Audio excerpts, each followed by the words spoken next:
Tapos nga ho maging kontrobersyal na usapin hinggil sa Prevention of Adolescent Pregnancy Bill, si Senadora Risa Hontiveros pumalag naman. Dito po sa naging pahayag ng iba pang senador na budol bill daw ang kanyang tinutulak. Brigada Ann Cortez, i-brigada mo! Brigada! Live report! The devil is also in accurate representation ng trabaho ng mga colleagues. There's nothing hidden about CSE sa bill. Napaka-bukas na provision niya bilang isa sa mga supportive preventive mechanisms laban sa adolescent pregnancy.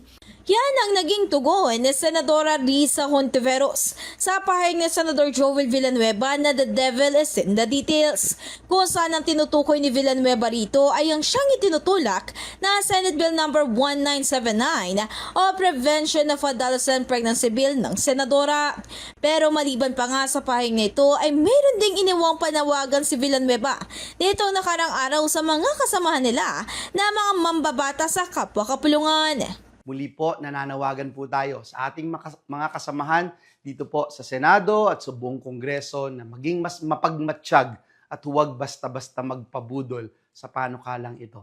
Bilang tugon ni Hontiveros sa pagtawag ni Villanueva sa kanyang panukalang batas bilang budol, ay sinabi nito na ang totoong budol ay mga tao nagpapakalat ng fake news sa kanilang social media.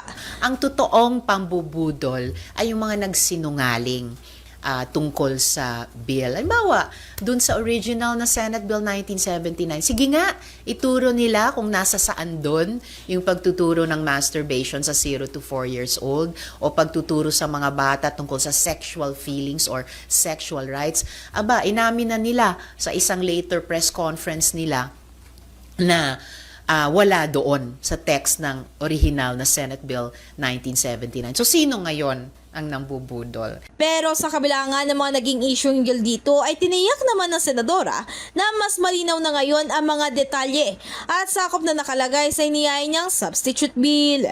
In the heart of changing lives, ito si Brigada Ann Cortez ng 105.1 Brigada News FM Manila, The Music News Authority. Ang bahaging ito ay hatid sa atin ng Yummyvit ES2 Oral Drops. Simulang tuparin ang pangarap ng iyong anak. And stunting now,